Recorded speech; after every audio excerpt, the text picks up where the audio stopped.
Good morning, everybody. Today is Tuesday, November the 18th, 2025. This is the C&I committee meeting, 11:30 a.m. with Stevenson Administration Building, 1616 Richland Street, Columbia, South Carolina, 29201. We are in room 102.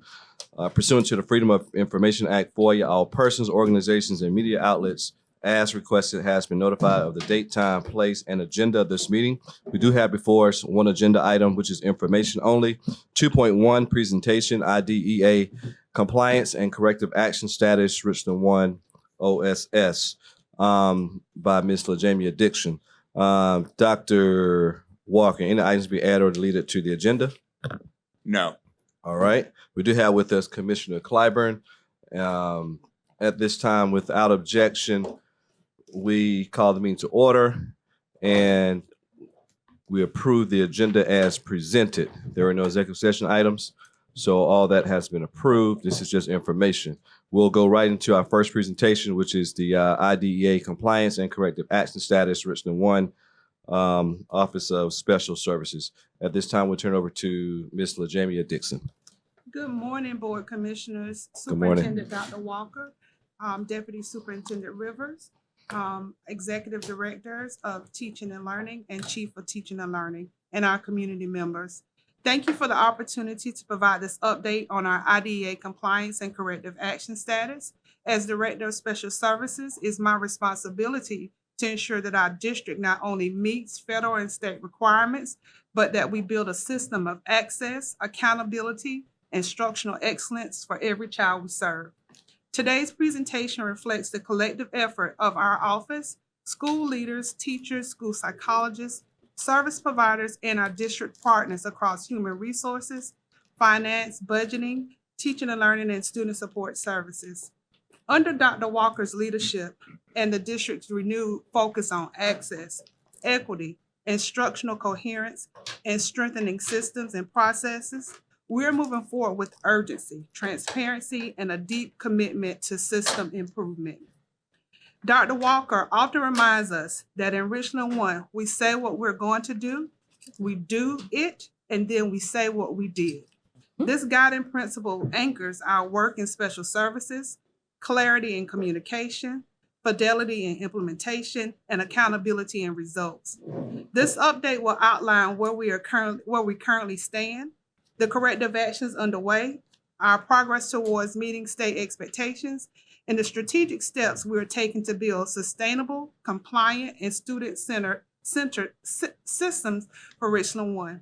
Our goal remains clear: to remove barriers, to support schools, and ensure all students with disabilities receive high-quality services that leads to meaningful academic outcomes, social outcomes, and for life beyond graduation. Thank you for this opportunity.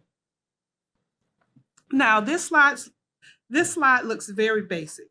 When you see Richland County School District 1, Division of Teaching and Learning, Office of Special Services. The core identity of the Office of Special Services within the Division of Teaching and Learning under the leadership of Early Childhood Education, our work is grounded in collaboration across departments, across schools, and with families to ensure students with disabilities have full access to instruction. Our guiding belief is embedded here. Special education is a service, not a destination or a final place. This reflects our commitment to inclusive practices and student-centered supports. As we show appreciation for the work by strengthening systems, improving compliance, this model remains central to every decision that we make, ensuring services follow students, not the other way around. Ultimately, our purpose is to engage, educate, empower every learner, and to partner with schools to develop and deliver high-quality, equitable services. Why does this matter? When we look at our program review from the State Department of Education, today's presentation provides a clear, concise update on where we stand with IDEA compliance and corrective actions with the State Department of Education. Since the 2024 audit, our team has made measurable progress in strengthening systems, improving timelines, and addressing the areas stated by the state. This review has also highlighted where the district leadership support is needed to be met by the June 26th deadline when it comes to staffing, processes, and resource alignment. Maintaining compliance with federal IDEA regulations is essential, not only for protecting our students' rights, but also for protecting the district's IDEA 611, which we commonly know as 203, and 619, commonly known as 205, funding. Ultimately, this work ensures that every student with a disability has equitable access to highly quality services, consistent implementation, and improved outcomes. School support and school special education teams. We are a cohesive network of professionals who directly support our schools and students with disabilities every single day. Special services is not a single role. It is a fully multidisciplinary team that includes our coordinators, consultants, coaches, psychologists, therapists, itinerant teachers, specialized lead teachers, and project search staff. Those professionals provide expertise across the entire curriculum continuum of services when it comes to academic, behavior, therapeutic, sensory, communication, transition, and early childhood. We deliver this support across all tiers of the system, from district level leadership, program review, oversight, to specialized service providers, to school-based instructional assistants, and administrative staff who work day to day implementing the possible. Many of these roles are high needs and hard to staff statewide, such as our speech language pathologists, our school psychologists, OTs, PTs, BCBAs, and deaf, hard of hearing interpreters. Their work is essential for meeting IDEA compliance and ensuring services are provided in a timely manner. We also rely heavily on our instructional assistants, our AEAs, who used to be known as shadows, one-on-ones, our administrative support who keeps services running, handling data entry, Medicaid billing, supporting IEP implementation, and maintaining accurate data. Together, this team ensures that every school has the expertise, the support, the capacity needed to deliver high-quality services, meet state and federal expectations for our students with disabilities. When you look at special services and how we have determined our strategic components, the focus around this is that we are moving intentionally away from a linear model to a more input, process, and output framework that delivers continuous improvement across all of our teams. When you think about quality assurance, psychological services, specialized instructions, and result-driven accountability, we can't leave out of this model our program review when it comes to procurement, finance, and budgeting. Inputs. Our inputs include financial supports for highly quality special education. Our processes is where our ongoing improvement happens: instruction, evaluation, compliance, practices, and service delivery models. And mostly importantly, level data sits at the heart of this process phase. It is a collection of input, how we analyze decision making, driven by data, build capacity, and then use measurable outcomes such as compliance gains, students' progress, and our educational return on investment. When we think about our outputs, it reflects this cycle. Improved student outcomes, access and participation, stronger IDEA compliance and monitoring performance. There must be clear evidence of our return on investment and how effectively we use resources and student staff to produce measurable goals for students' achievement. Why does this matter? It matters because we strengthen what we do across district alignment. We build sustainable system. We ensure high quality services, and we guarantee that there are structures that are built today that will continue to benefit our students for the long term. When meeting the needs of students with disabilities, when I came into this district, one thing that I was challenged with was how do we meet the needs of students with disabilities? And we came up with our coin phrase of collaborating through inclusive practices where special education is a service, nor a place or a final destination. When we think about that, we look at the principles that shape what we do. We shifted our system away from places and labels and programs and anchored it across opportunities, instructional supports for students across all settings. From this belief, we developed the four cornerstones, which defines what it means to truly meet the needs of students with disabilities in Richland 1. First is access. We ensure every student can access the general curriculum with the supports and accommodations outlined in their IEP. Second, participation. We create meaningful opportunities for students to be involved and participate alongside their peers in the general education environments. Third is intervention. We implement individualized interventions, specially designed instruction that address each student, unique needs, behavioral and sensory communication needs. And fourth, the biggest one for us, we monitor and measure student progress towards the general education standards, ensuring that each child is growing to their greatest potential possible. These cornerstones reflect how the Office of Special Services have evolved from compliance-only structure to a system focused on instruction, inclusion, intervention, and measurable outcomes for students. This is collaborative work. Our focus on inclusive practices reinforce that special education is a service delivered through partnerships with schools, families, staff, and students at the center.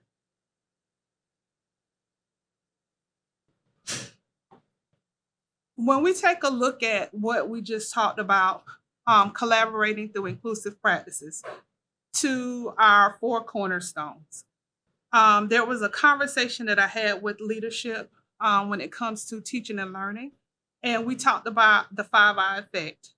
In that conversation, being thought partners together, we moved and we are moving to a new journey in special services was inclusive integration, where students are no longer an option, it's opportunities for them. This is coordinated work, system-wide approach to connecting the work of special services with all district departments, school-based teams, community partners, to build a unified framework of support around IDEA, equity, and instructional excellence. I want to give a credit to a previous psychologist. She developed the logo. If you look at it, you see access, which is in blue, and then you'll see that there is a child who will have full access to any environment. Then you see participation, which is in gray. It's also where you see the students' hands, and then the pyramid, interventions, and then also the bar graph with progress. So I want to give that credit to Dr. O. She's no longer a school psychologist with us, but if she's watching this, I hope she'll come back and join us again. When you think about our 5I effect, the first I is inclusion, where students with disabilities are meaningfully included in the general education environment with supports, accommodations, and specially designed instruction so that they can be successful. The second I and the third I could be interchangeable when you think about intervention and instruction. With intervention, we provide targeted, individualized interventions, academic, therapeutic, behavioral, and or functional to support students' unique needs.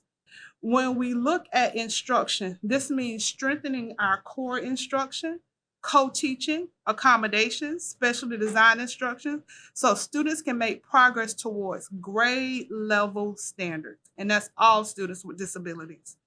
The fourth I is involvement. That's for our families, our general education educators, our special educators, our service providers, where we must work together.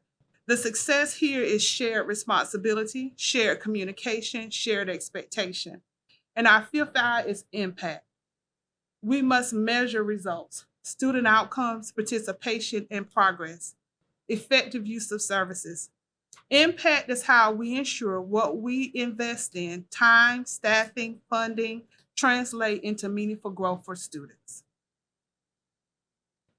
When you look at this, this is our current data. I know at the top, yes, at the top, you see school year 24-25. That's as of October 2025, the data that is here. So currently we have in October, we had 2,676 students who were served up under IDEA. Understanding that disabilities distribution is essential for determining staffing, programming, and service delivery across the district. Our largest categories is specific learner disability, which is 850 students, what puts us at 32%.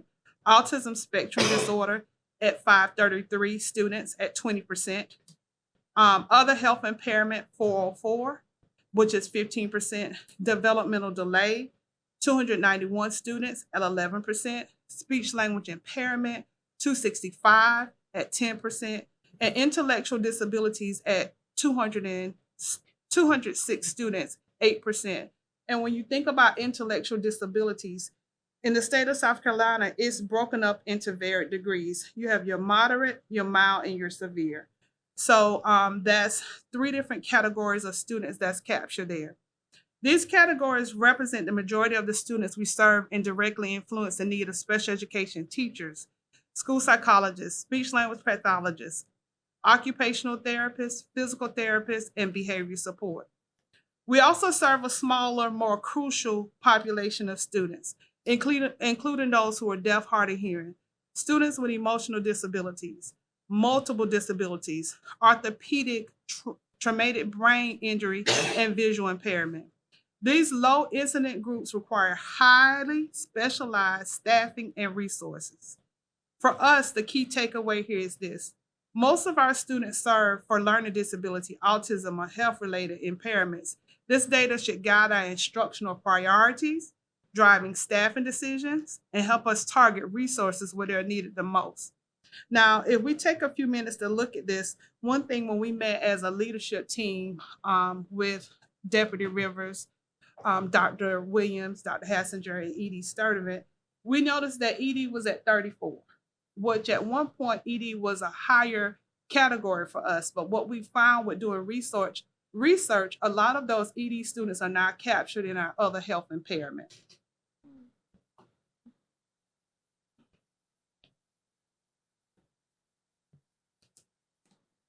IDEA monitoring indicators.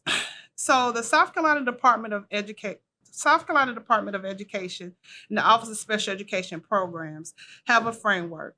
This framework is where they look at how they evaluate us when it comes to federal monitoring systems.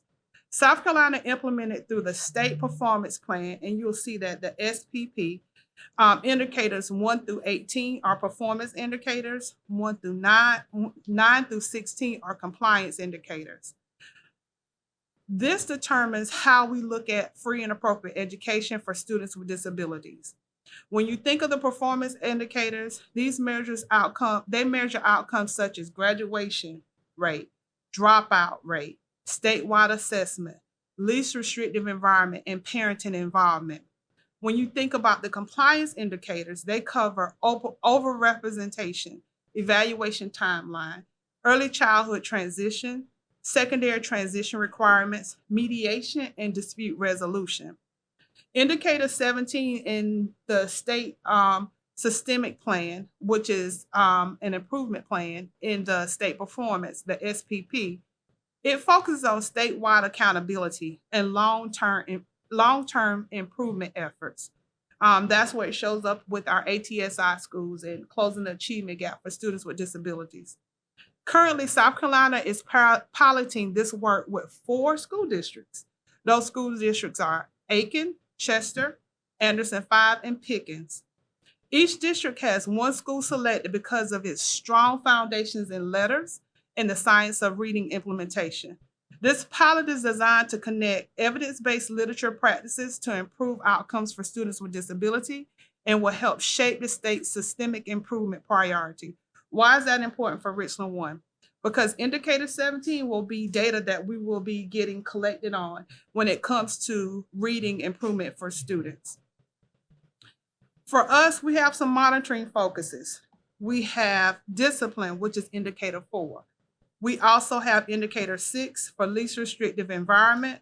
We have indicator 11 for child find and evaluation timelines, indicator 13 for secondary transition requirement.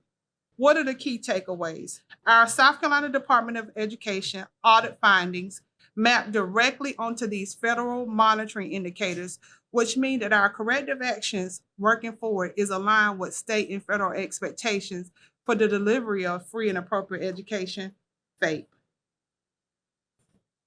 Now we can take a deeper look at the indicators that every school year that the State Department of Education monitors each district on. These are based on compliance indicators and results indicators in which the state performance plan is based on. How does the state decide the determination? Determinations are based on two major differences. You have compliance indicators that are IDEA required, which districts must meet those compliance indicators with 100% compliance.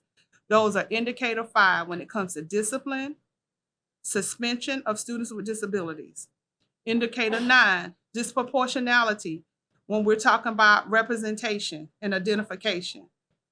We're also looking at indicator 11, timely evaluations.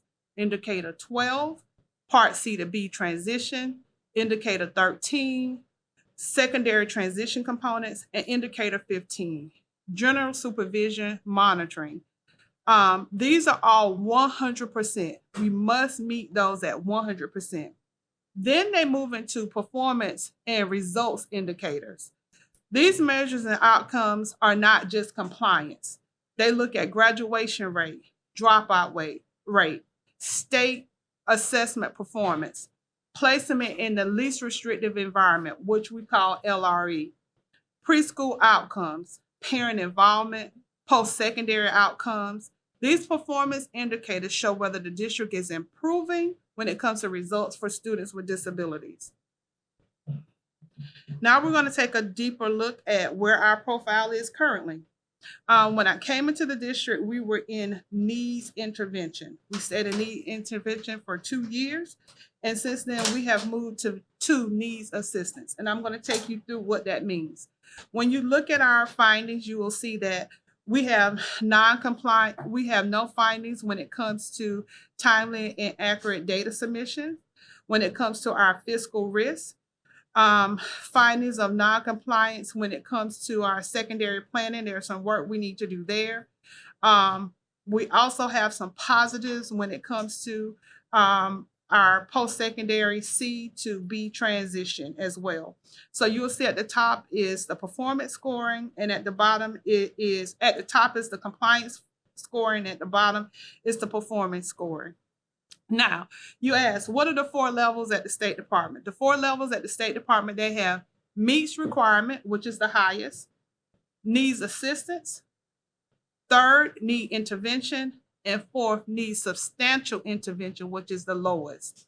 Currently, we have been residing in needs assistance, and I think we're going to have some positive movement, because when you look at those performance scores with the 4th grade ELA, the 8th grade ELA, 4th grade math assessment, 8th grade math assessment, you'll see that we have not earned the maximum amount of points or any points there. So we can see we're going to have some movement there.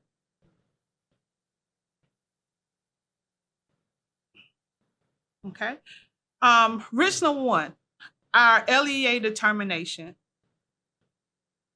This slide summarizes our determination from the State Department.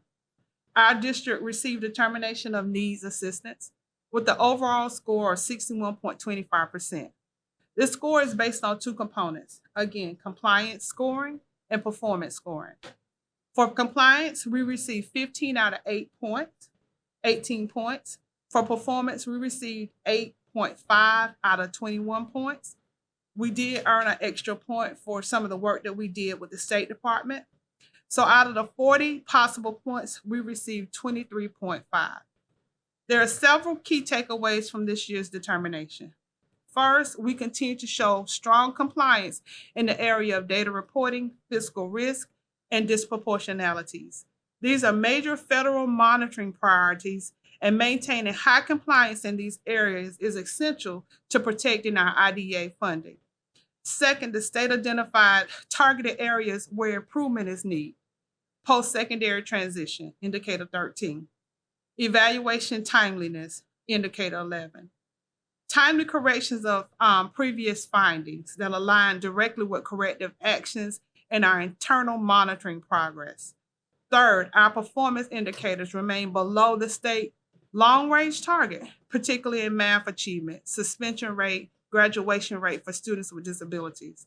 However, the state has noted that we are showing gradual improvement across these areas, and we expect continued growth as instructional supports and monitoring structures strengthen.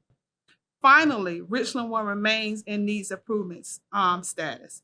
This means we will continue to receive technical support, progress monitoring, and guidance from SCDE. And we will use these partnerships to accelerate improvements both in compliance and instructional outcomes.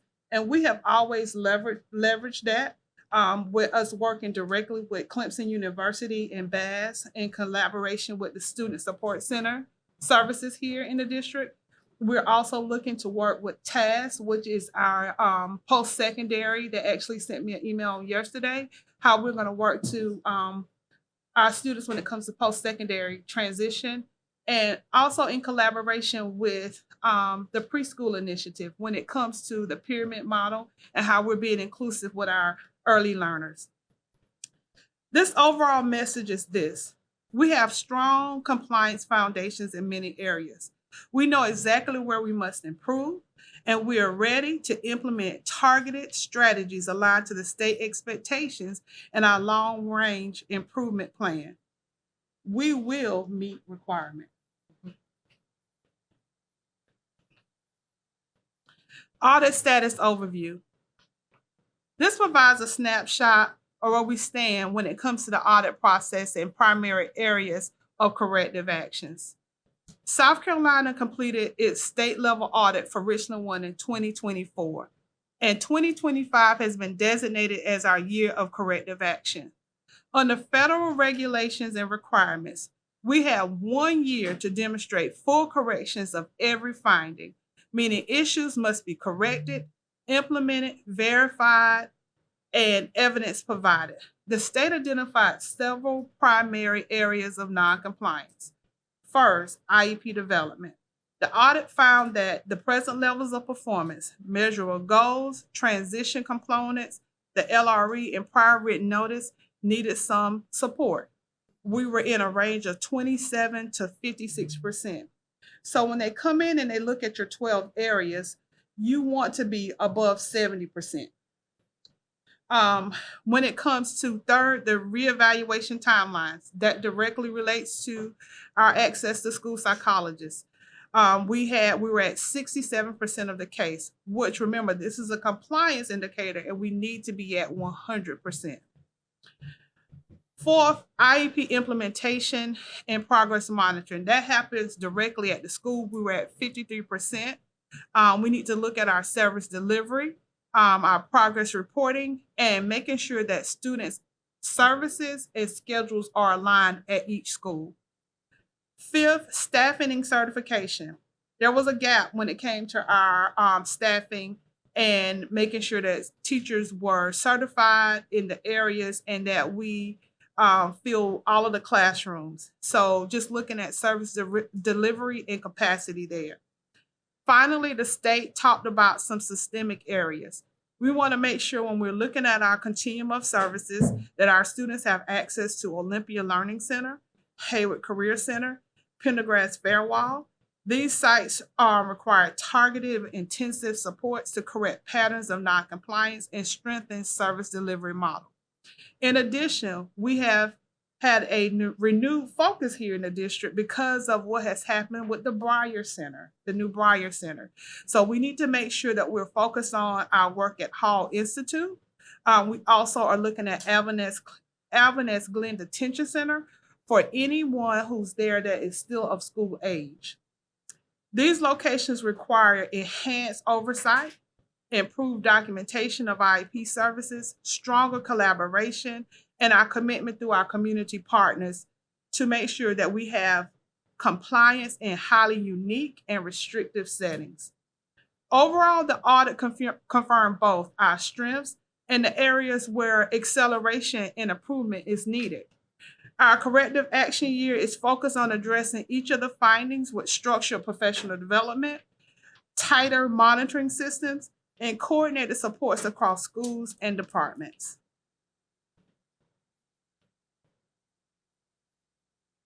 Strengths and recent progress. First thing that the state noticed is that we had a great relationship with parent participation, which was at 92%.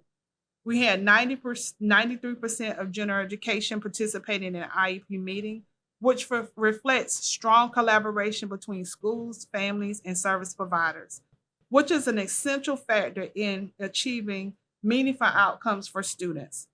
We also had 88% compliant with our extended school year, you'll commonly hear as ESY.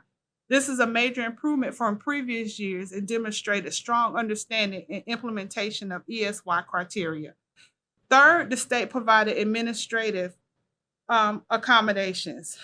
OSIS was praised for the responsiveness, the communication, and consistent engagement with SD, the South Carolina Department of Education, through the monitoring process.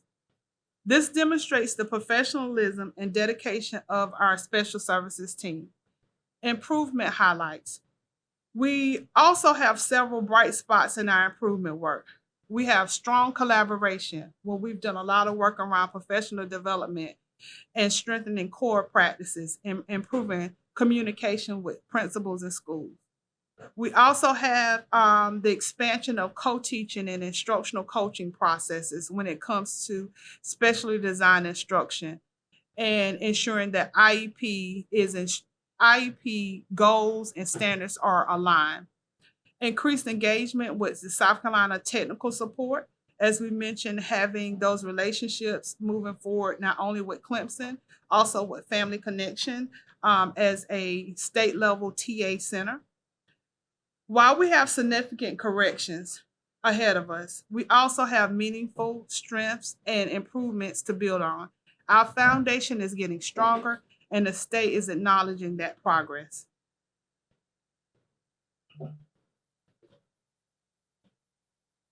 Key risk areas and outstanding issues.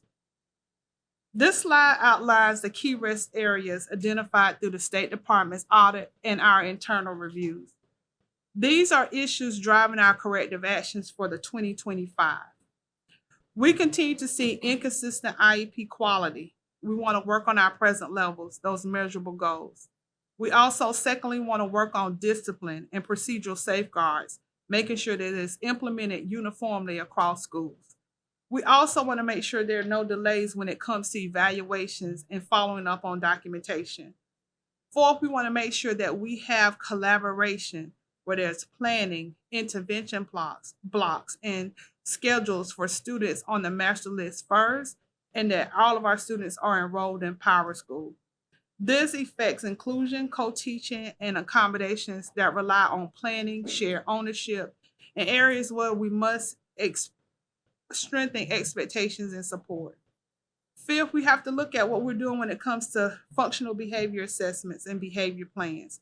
It must be data-driven, process monitored, and we need to make sure we look at the impacts when it comes to interventions for students and their behavioral needs.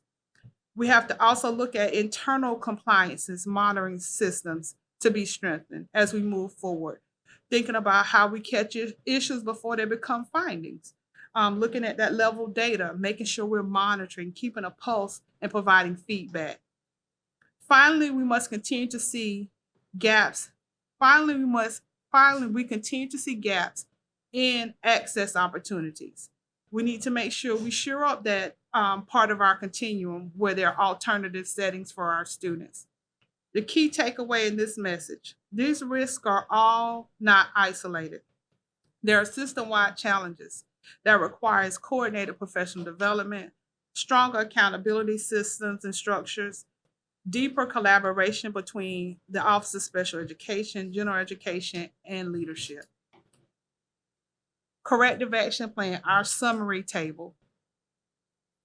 This slide summarizes the major components of our corrective action plan and the district steps we've taken to address each audit area. We are looking at IEP development. We're providing targeted district-wide training on present levels, measurable goals, transition planning. This work is being led by our Office of Special Services training team with full implementation scheduled for fall of 2025. We have an upcoming professional development with the State Department of Education when it comes to procedural safeguards. We're also looking at the implementation and reevaluation timelines. I'm pleased to say that we have implemented our Saturday evaluations. We have been able to look at the number of evaluations when we started the school year. So at the beginning of the school, we came in with 159 students needing to be evaluated. 93 of those evaluations have been completed. 13 students have moved forward. 8 have stopped the process.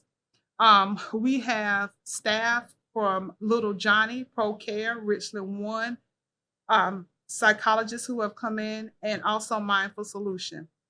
We have completed 84 of the reevaluations and only have 59 left. So our backlog is getting very small. And by the end of the school year, we will be caught up with all evaluations. We're excited that in January, we're going to move to extend the Saturday sessions. We're going to move to a child-fired cluster option, where we're looking at our early childhood students who are coming in from baby nets and parent and vendor referrals. We're going to extend that and make sure we have that. I also want to thank our school psychologists. I'm so extremely proud of the internal school psychologists that we have here in the district. They have worked hard to look at how we can recruit and retain. Matter of fact, we're meeting on tomorrow to talk about some opportunities to partner with the university. I will not call that university's name, and the South Carolina Department of Education, how we can recruit and retain school psychologists. We are also proud that HR has worked with 2 teachers in the district, and we currently have 2 teachers who are part of South Carolina Create to become school psychologists. We currently have 2 school psychologists that are here in our district. Both are now leads who went through the Create through our HR department and the university, Francis Marion University, and are now here in the district as school psychologists. We are excited about our opportunities to continue to collaborate. We're expecting that we are going to have all this compliance monitoring. What we're going to do is the State Department came in last week and met with our team. We're training teachers this month, next month. The state will come back in and meet with us again with those teachers. We have 23 IEPs that we have to clean up and have submitted by February. So they have committed that they're going to come back in January with those teachers after our training with those IEPs to work and make sure they are compliant. So I'm just very pleased that how the state has wrapped around supports around the work that we're doing here. They really believe in us. Also with if you look at the timeline for certification verification, that's me working with HR. We had planned for November 25, but I'm so pleased that this team and the board of commissioners have given us 3 virtual teachers. So it's going to take us, we're going to be looking at that to say January because we are determining where those teachers are going to go. We're pretty sure the 3 elementary schools that they're going. So that timeline got pushed back because of a positive that we're having more staffing. In summary, this corrective action provides a clear, structured roadmap committed to the district steps, responsibilities, and defined timelines. It ensures accountability. It ensures alignment with state expectation and is measurable towards progress of those corrective actions. So here is just what we need as leadership support: executive leadership, district leadership, school level leadership. When we look at district leadership, executive, and school, Also, when we think about what we're doing for accountability and what's expected from the state, our first submission has to be February 23rd. Those 23 IEPs out of the 53 that they collected. We have to correct 23 out of the 53. And here's a timeline for that. When we think about supporting academic success, research believes that 85% to 95% of students with IEPs can meet the same graduation standards as their other school peers if they receive specialized design instruction and appropriate supports and accommodations.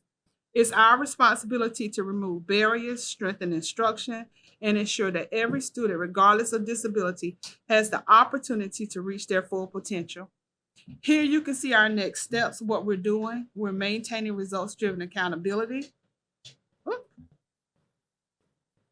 There we go. We're maintaining results-driven accountability. We're providing procedural safeguards. We're strengthening those areas of IEP development, and we're improving instruction for students with disabilities. And we're making sure we have authentic engagement with family and community stakeholders. We believe our primary goal and responsibility is to remove barriers. This is a unified commitment across Richland One. It's personalized, it's high quality, it's accountable, it's data-driven.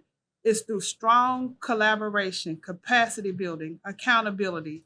It's our highest level of achievement, independence, and success for the display of appreciation across the district. This belief is not just a statement, it's the foundation of our corrective action work, our instructional priorities, and our long-term vision for inclusive and access-centered district. In summary, here are our assurances that we're going to continue to move forward with, our corrective actions, extending Saturday clinics, making sure we have a system and process through our SOPs to ensure that we are improving efforts. We are committed to the full achievement of correcting this, training, documenting the accuracy, and most of all, for us, we want to make sure we sustain this.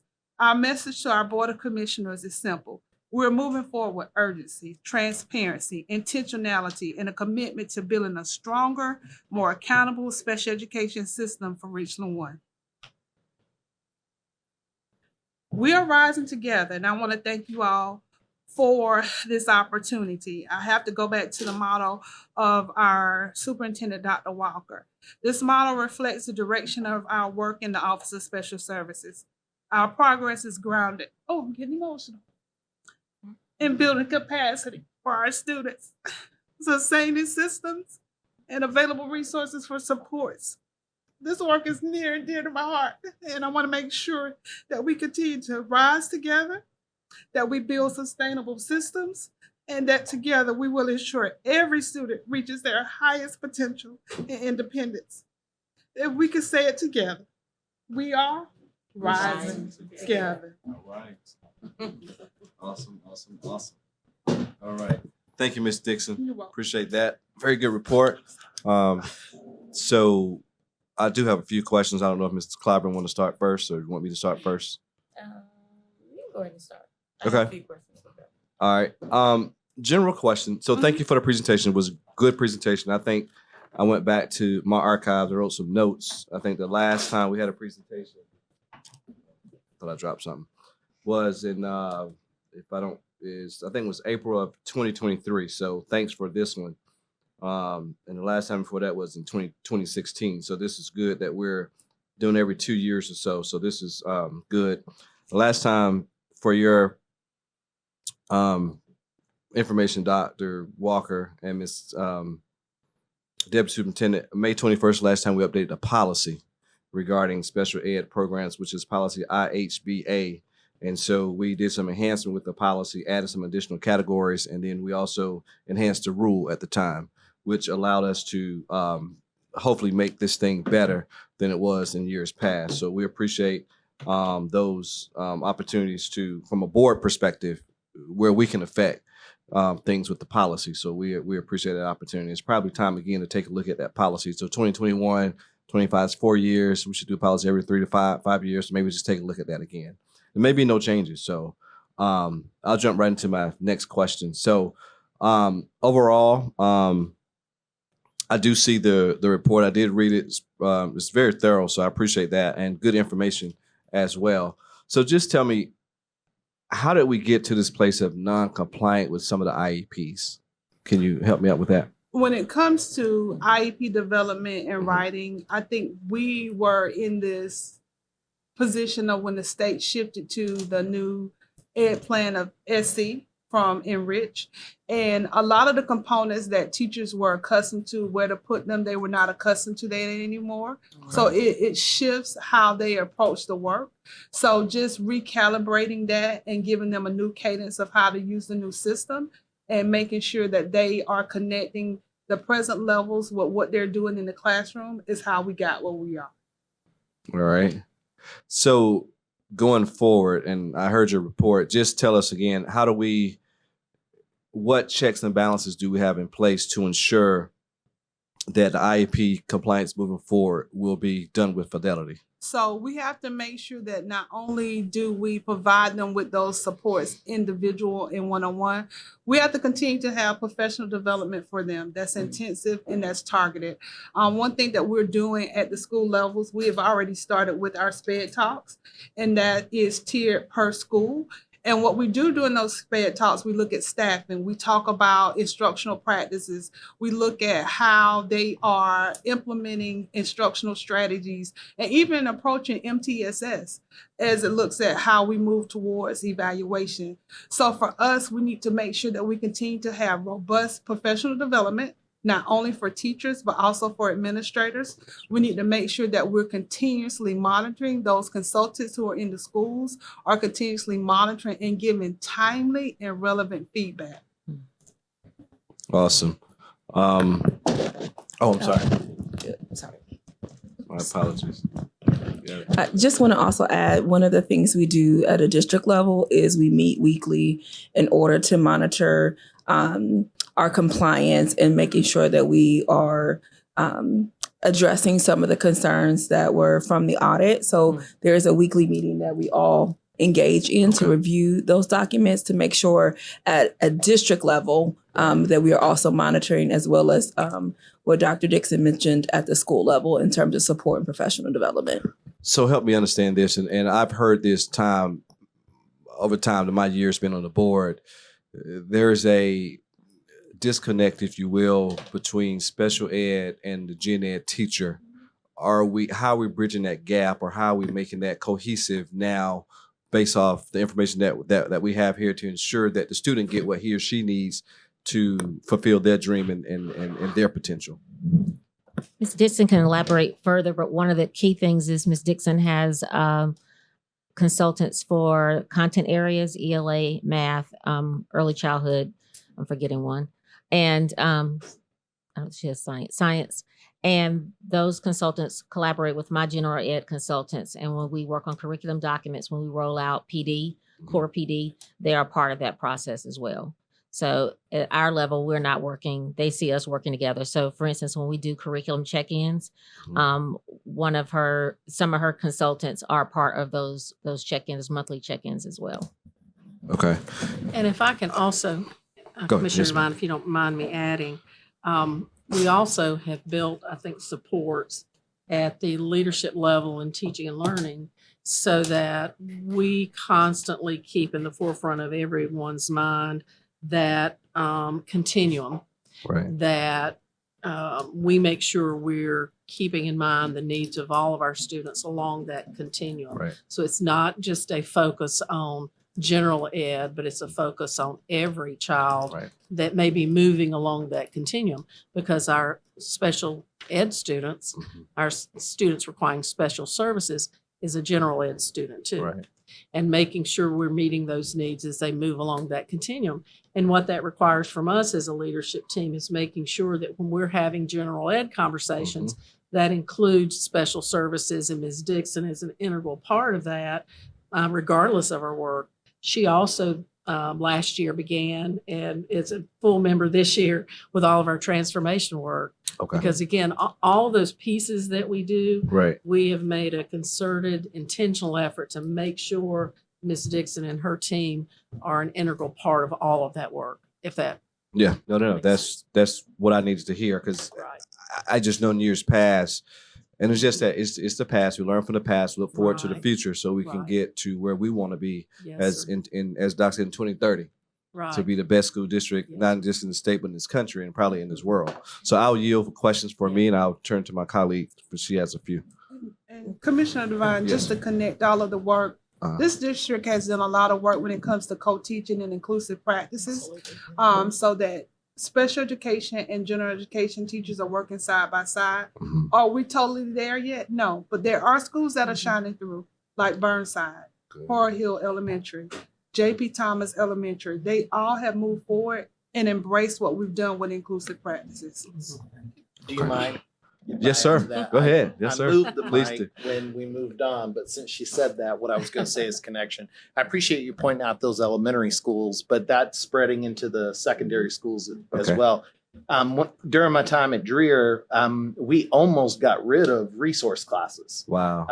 It started out small, and then over time, we built mathematics and English courses, push-in services, co-taught services for 9, 10, 11, and 12. And so our resource teachers didn't have to teach resource anymore.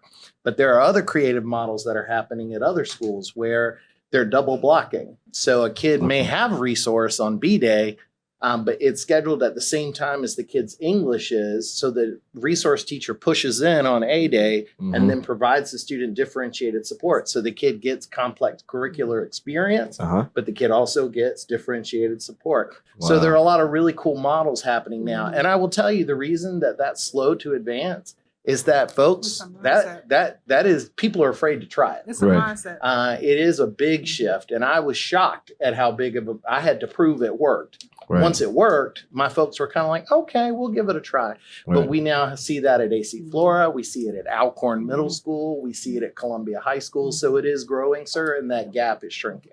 And it's part of those data pieces that you're seeing as well, and those increases. And just keep in mind, I think the historical model that you referred to was more of Right. a set aside model. Right. Okay. And our approach and our focus has been on the integration and intentional integration of everything we do across special services. And it's interesting when you look across the state, I think we have a lot of examples still of that separated set aside Yep. model. Ours is inclusive, not just at the classroom level, but across all levels in our district. And there are notable middle schools who are doing phenomenal work as well. Right. And as we look to move forward, the system that I previously came from, it was so phenomenal. And I see us getting there where instructional assistants are no longer just in a classroom supporting. They're actually pushing in the general ed environment and helping support learning for all students. So I'm excited about where we're going. Awesome. Awesome. I'll yield to Ms. Clyburn. Okay, thank you, Commissioner Devine, and thank you for that presentation. I think we could all feel your passion in everything that I know. And we appreciate that and glad to have you here for just that reason, among other things. But the question that I have, you mentioned moving from the linear model Mhm. to more of a input and output framework type of model. Mhm. Can you just elaborate a little bit what your linear mindset or what that looked like? So when you look and at now what the input output looks like. So when you look at what we have there, those 4 components, Mhm. it's actually geared towards our coordinators in their areas of expertise and areas of service. So when you're looking at it, it goes across, right? Mhm. It's the continuum. But Yep. as we've been challenged this year is to think about inputs. What is the process, our SOPs, and what do we get out of it? So say, for instance, if you're looking at what input will we have from one of the programs. So if we chose, what's one on there? If we chose instruction, Mhm. what inputs? So when we look at how we're putting in processes in place, how we're providing them with those, the framework of reading and all of those inputs, Then you look at what is the process? How do we assist? How do we assess it? How do we determine what it is that we need to do? And then what are we getting out of it? Everything we should do should have an input, right? We should process it and assess it. And then there should be an output. And we should be able to show our return investment. So if it's a reading program, if it's how we use staffing, if it's how we approach evaluations, everything that we should do should fit into that open framework and system of input, processes, and outputs. Okay. And can I give just a really quick practical example of that? So when we look at the audit report in regards to discipline, for example, and some of the inequities that we see with our students with special needs, one of the things we did was look at our hearing process. Dr. Dixon was an intricate part of the development of a recent SOP that is going to be reviewed by our wonderful superintendent, Dr. Walker.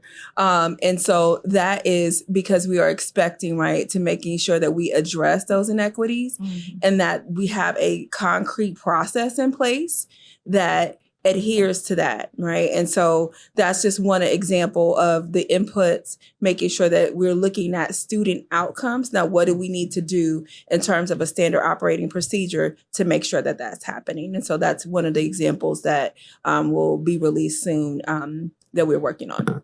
That's awesome. Okay, so I guess just to close it up to make sure I'm thinking right, the linear just didn't allow the development or not the development, but more specific examples of what the actual input is and more specific examples of what the outcome ended up being. Correct. It wasn't developed enough. Is that? Well, if you look at it, if you look at the diagram, I will try to go back to it.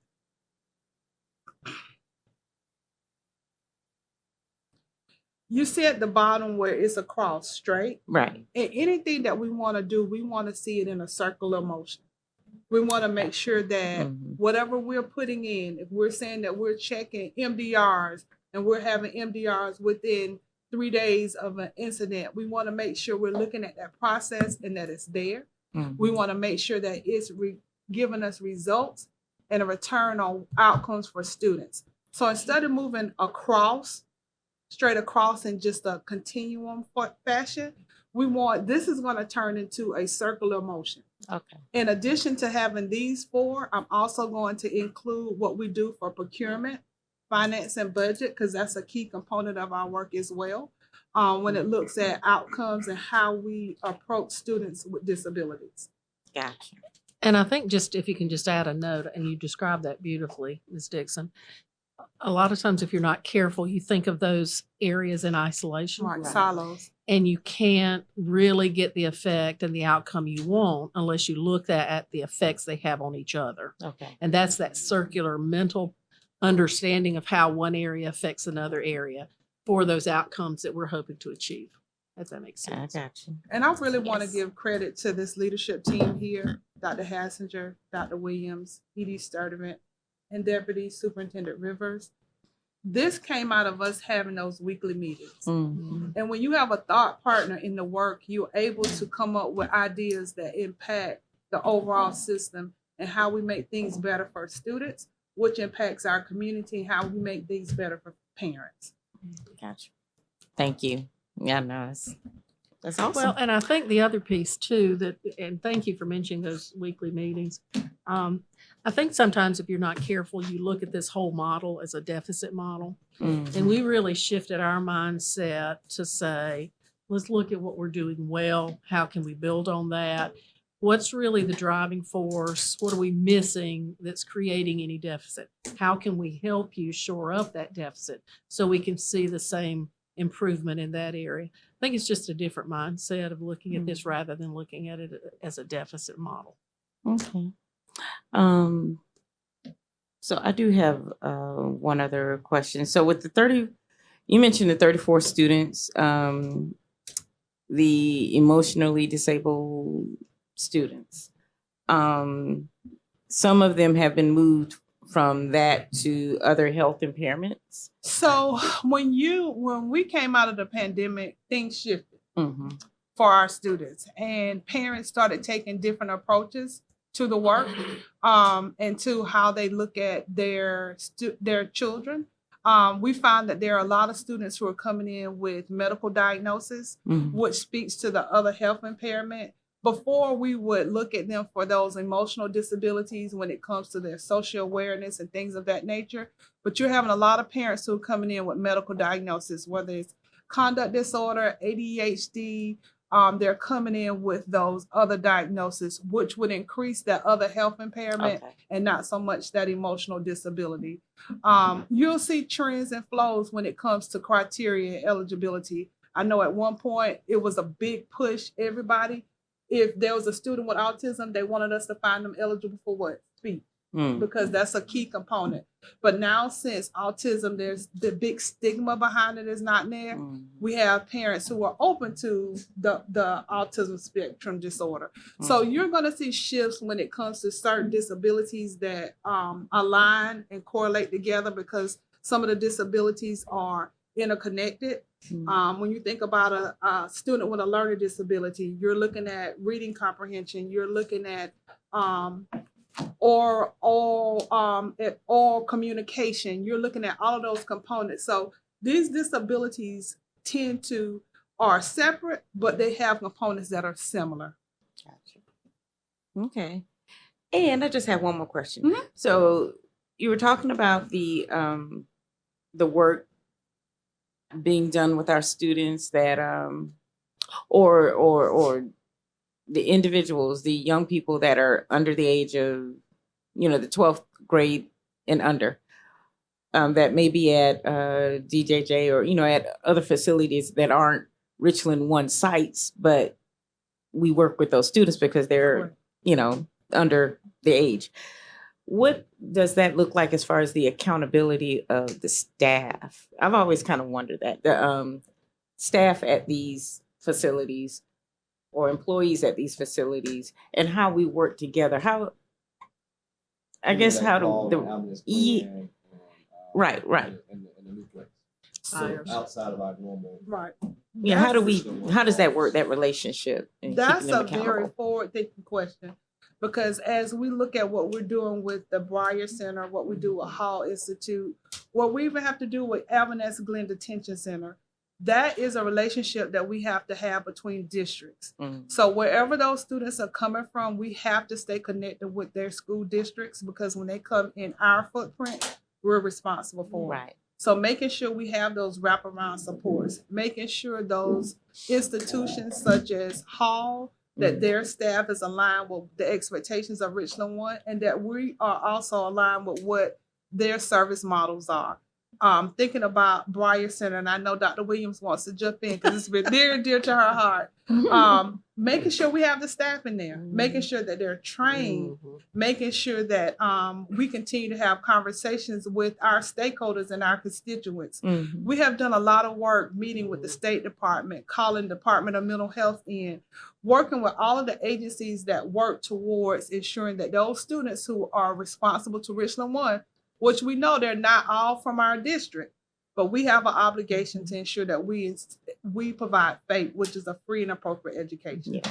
And I would just add, we've talked a lot about buyers, but I think one real positive for us with buyers and looking at the standard operating procedures that has been created for buyers, standardizing that process and understanding the model and how students enter and how they leave us has also allowed us to look with a critical eye at the work we do at Hall and the work going forward with any other entity. It's kind of outlined for us so that we have some clarity around all of those steps that holds the right individuals accountable, so that we know where the leadership is coming from, where the support is coming from, and where the ongoing consultation is coming from. And that for us has been, while it was a quick process, it was a very good process for us to go through, because it did give us an opportunity to look at how we do all of those sites collectively, not just at buyers. Again, that's that cyclical framework. Right. Yeah. Well, thank you for those responses, because I've we can come up with all of the great processes and, all of these things that we're, trying to do for our students. But, if there are others on the outside of our organization that can be counterintuitive to what we're trying to accomplish, that can be an issue. So thank you. Okay. That's me. So let me go back into the presentation. Under the audit status and the overview, you talked about the number of IEPs that we have to correct. I think it's 53 or so, 54. Have we notified? No. So we submitted 53 files to the State Department.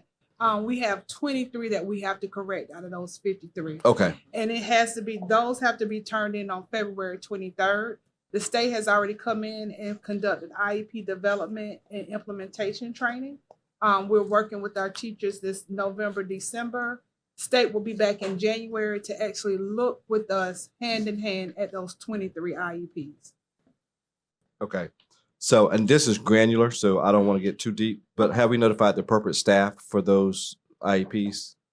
Yes. Okay. So what we've done is that information has been shared with the consultants. They are now getting ready to roll that out to the teacher level.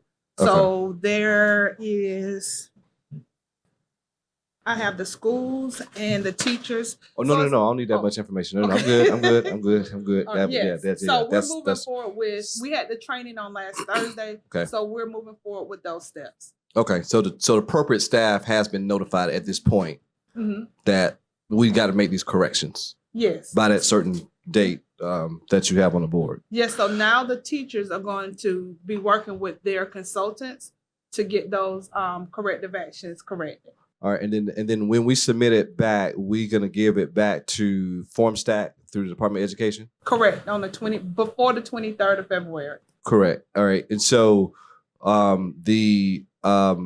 is that obviously gonna be? Well, let me ask the question. Not obvious. Is that gonna be digital? It is. Okay. So what will happen after the 23rd? They will clear us because all of those IEPs will be compliant. Okay. And then they're going to ask us for another subset of files. Gotcha. We'll submit those files. They will monitor that. They'll go through and audit those files.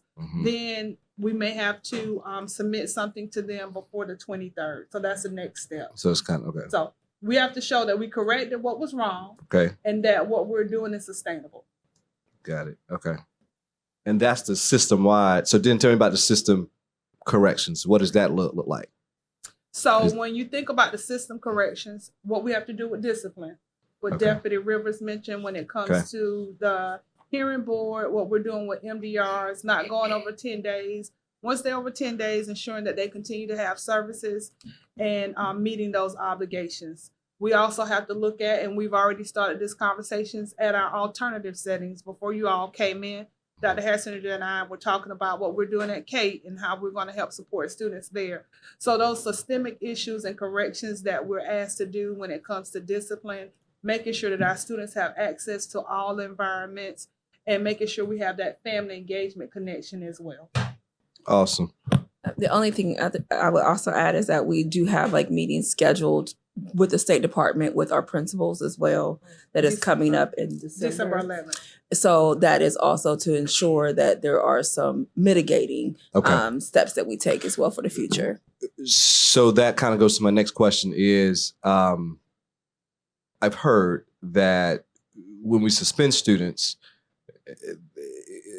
for lack of a better word, is to discretion of the principal or the school leader, if you will.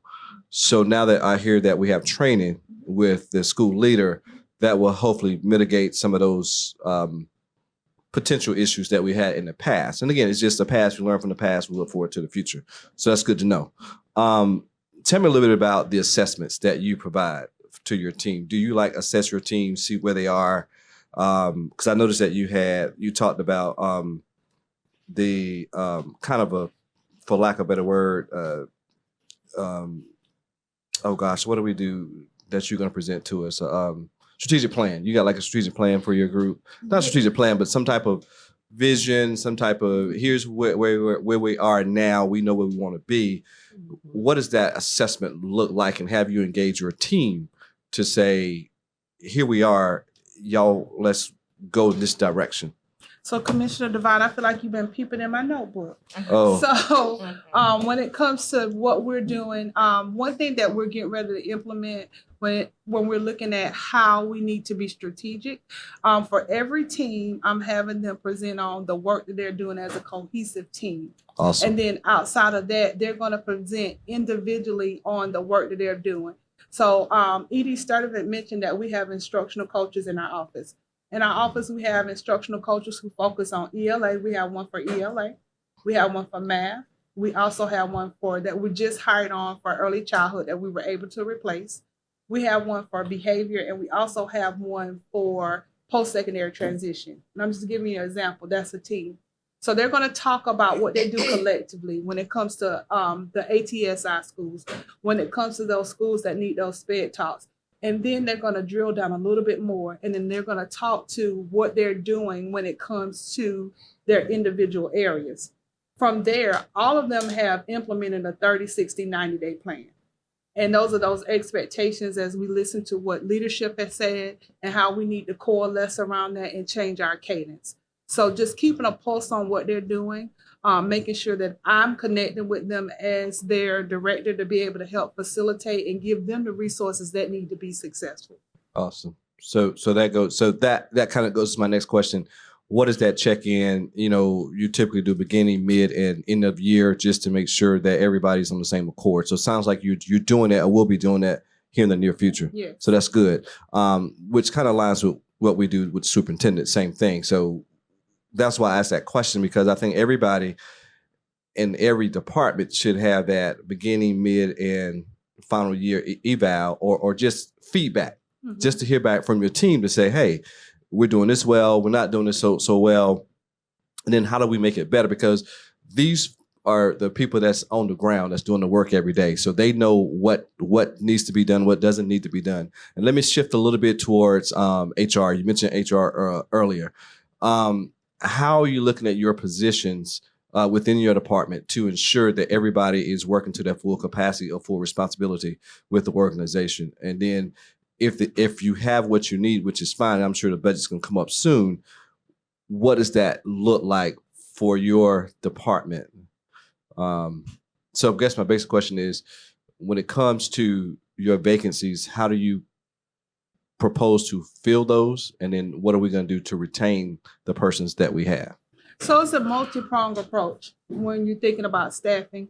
We have to do it from the district level. I know every February, and last year we met in August to talk about staffing. So one thing we do on a district level during that time is we look at caseloads and what the state requirements are, and we determine the number of staff that's appropriate for the schools. At that time, if there's a school that has, say for instance, like Dr. Hassinger mentioned, a resource class, state regulations is that there can be 33 students on a resource caseload.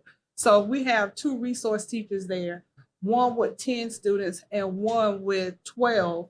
Then at that time, we talk to that school and talk about that's one resource class. Right. So we look at staffing based on case load assignment from the State Department of Education. And also we look at needs, because if we know that there's a school that has some significant social, emotional, executive needs, that may not be a school that we want to take that class away from. So then when you think about what our consultants do and our coordinators, they continuously look at staff caseloads, balancing those. Like if we take speech language pathologists, for instance, you'll have some students who are on what we call indirect services for year after year after year. So we have them look at those caseloads and making sure that we are moving students up and down that tier to provide those services.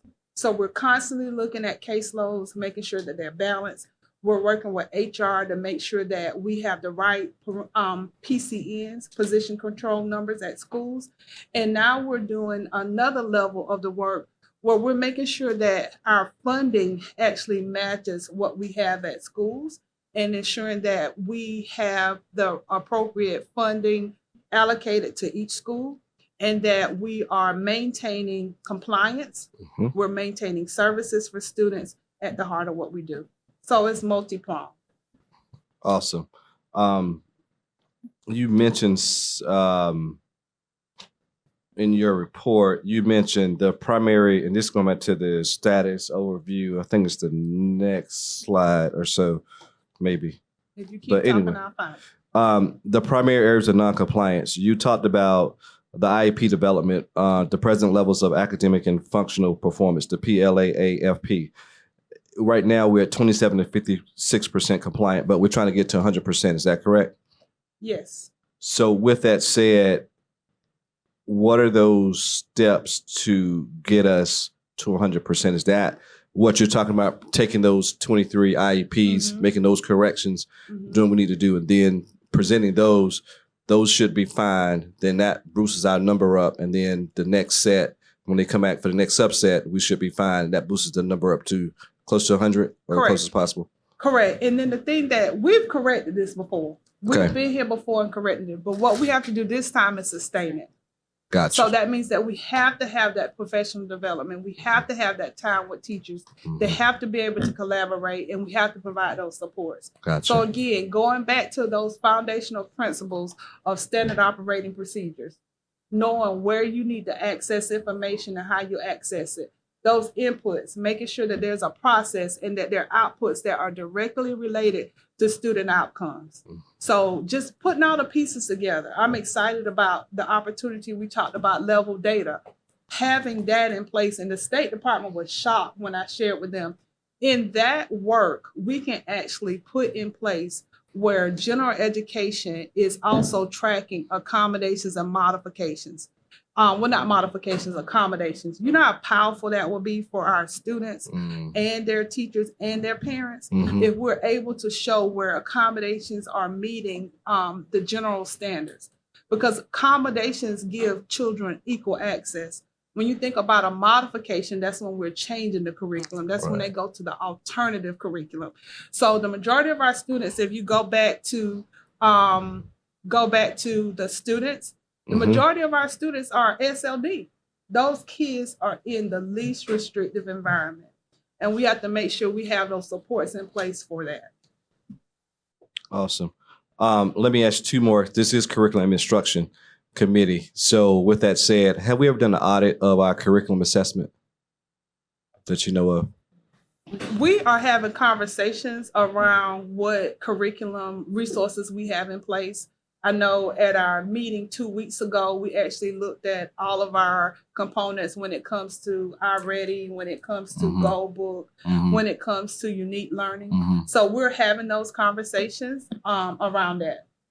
Okay. Definitely. I mean, it's a ongoing weekly process. I just came from Greenview Elementary, and at that meeting, because they at one time had a designation, we're looking at what's working, what's not working. What are your assessments telling you? Is that aligning with other assessment points? Okay. So from that granular perspective, we get a really bird's eye view of what's going on in our schools. What does it look like collectively?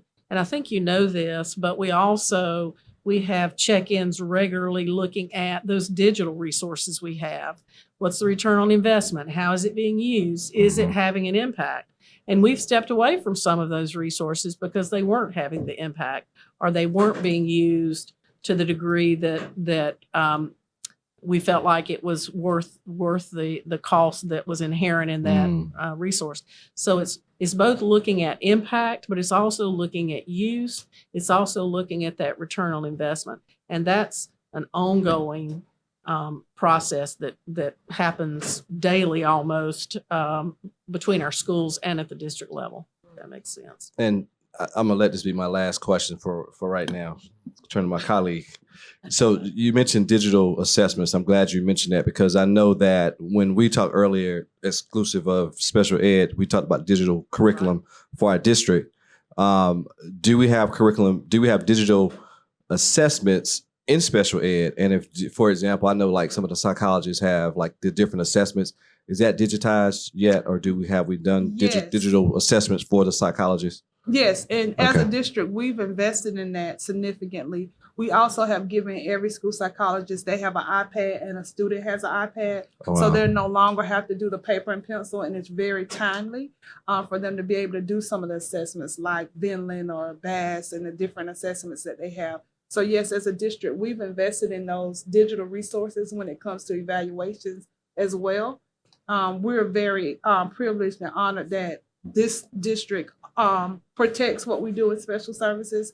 I know when we moved to iReady Math, one of the things that we did not do was move that personalized instruction from special services when it comes to math. So we're thankful and we're pleased that we have an opportunity to continue to work towards bridging the gap and leveling the playing field. Awesome. Thank you. Dr. Clyburn. Ms. Clyburn. Thank you. I just have one more question. With IEPs, I'm not sure if Commissioner Devine was thinking the same thing I was thinking when he asked the question earlier, but I've heard some things from parents where their experience with the process with IEPs, at times has been difficult or, a little stressful, and all these changes or not changes, but these improvements to this process. Is this made to kind of streamline and simplify and make it more pleasing to participate with the IEP process as a whole? So when you think about the IEP process, there's some different caveats when it comes to parents, and we have to be honest and transparent about that. I think it's definitely going to help, but I think a bigger bang for what we do is that we have conversations with parents from the beginning. Right. Because the parents bring you the best that they have. I'm a parent of a student with a disability. Even being an educator, it was hard for me to hear the conversation, right? So having those upfront conversations so they know who their child is, what they should expect out of us, being clear about their expectations of us and what it is that they need for their students. Because you got to think about it, when you have a baby, and when they have a child, and then they find out they have a disability, sometimes that's like a death because you're mourning the child you thought you had. My child is going to be the president of the United States, right? But then when you find out my child needs help with social interaction, my child struggles with reading comprehension, that is a lot to take on. You have school level administrators who are about the educational processes, but we as special educational providers, we provide a service. So it's our expectation that we have these conversations with parents so they have clear expectations of the IEP process. Because some parents use the IEP process for different reasons, right? So we need to make sure they understand that, they understand their procedural safeguards and rights as a parent, and that we provide those supports to move them forward. So yes, what we're doing is to change and impact student outcome. And I would just add, I think one thing that we know that we have to do is be more communicative and respond quickly, because parents deserve to have an immediate response. And we know that's a big demand. I know Dr. Walker has a 48-hour mindset that we all adopt in this district. I will tell you, in teaching and learning, our conversation has been around a 24-hour response. Because again, we may not have the answer, but we can let you know that we have received your information and we will get back to you. So that is really near and dear to our hearts as we think about, if parents don't hear anything, then their perception becomes their reality. And we want to make sure we're responsive in a timely manner so that they don't have to wonder or worry about the next steps. The other piece I would just add is making sure that when we communicate with our families, that we are not using educational jargon that they may not be familiar with, that we simplify that process and make that timeline clear in parent-friendly language. This is not necessarily their arena. They may not be privy to all of the words that we use and acronyms that we use. So it's not just a matter of the timeliness, but it's also a matter of how we message that for families. And so part of this thought partnering that we're doing weekly is to look at that, not just to look at did we meet these requirements? What are we doing mitigation wise to come before our principals or to bring in the our education department, but also to look at how we communicate with families. What do those documents look like? Do they know what the timeline is? How we address that in a simplified way so they understand in 30 days, this is what we do. In 60 days, this is what we do. And this is that step in each of that process. So it's both the timeliness and also the way in which we communicate to our families. Yeah, well, thank you for bringing that point up because a lot of times, people out there, they throw around that word transparency.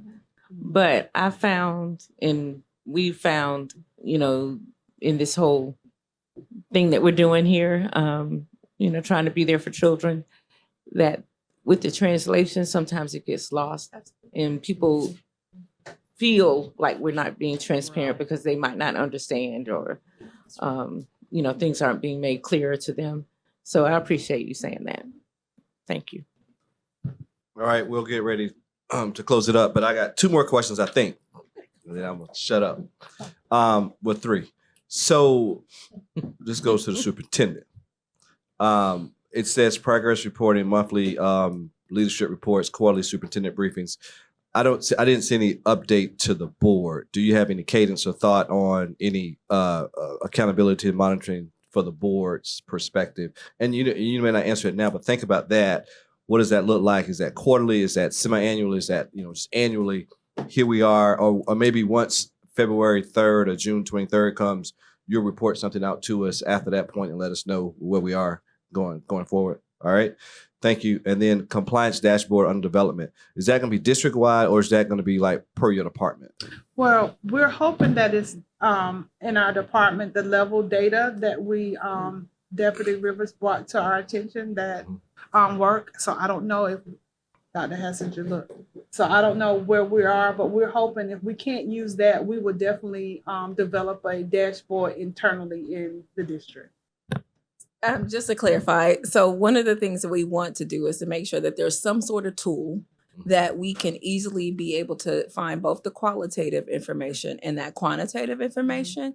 And because we are talking about transparency, we want to make sure that our community is aware of that. So we're investigating resources, and then we'll go through our procurement process to make sure we find the appropriate resource that can adequately be able to identify these areas so that our community is aware. So the other school districts have something like a tool like this already? I mean, that we could. There are definitely school districts that have Okay. tools like this. We actually have names of those districts to see Okay. how they're using it. Okay. And then there's also a variety of tools that do this Right. work. Yeah. Okay. So it's not anything that's just like new. We're just not making up, but we're coming up with now. So yeah, this and there has been a system in place, like for example, that the teaching and learning department already has in terms of being able to look at data like this. right. But we want it to be more automated and more simplified so that Right. we can spend our time really on what matters, and that is Right. instructing our students. Okay. And Awesome. Ms. Dixon mentioned earlier, really being able to track some of those modifications or accommodations for students from a general education lens. Right. A system like Ms. Rivers is speaking to would allow us to be able to look at that kind of granular data too, as we think about moving more and more toward an continuing our inclusion model. And as we grow, we learn, and as we learn, we share. And so, I mean, I think that's the philosophy of our superintendent. And I think that's the vision of the board, that we'll continue to share information. The data is the data. We can't hide from it. It is what it is. We appreciate the State Department coming in, doing their assessment, and that's okay. But we talk about it, we approach it, we deal with it, we make the corrective actions, and we move on. But again, let's have a sustainable model so that in the future, we know where we are, know where we want to go to get to where we want to be. So I appreciate this. This is a very good, comprehensive report. This is one of the better ones I've seen in a long time. And so I appreciate y'all bringing this to us, Dr. Walker and your team. So very good. Anything else need to come before this committee? Of additional questions, Ms. Clapper? I would just like to ditto a little bit of what you said just now, because, having a standard, that we're going by, it actually increases the level of trust in, so that people will know this is what it is and this is the outcome, and that it's based off of, something that's already, that's been in place and it's in line with everything. So I agree. Thank All you. right. There's no more questions or anything to come before the committee. Without objection, we No stand adjourned. objections. Thank you all so much. Have a great week.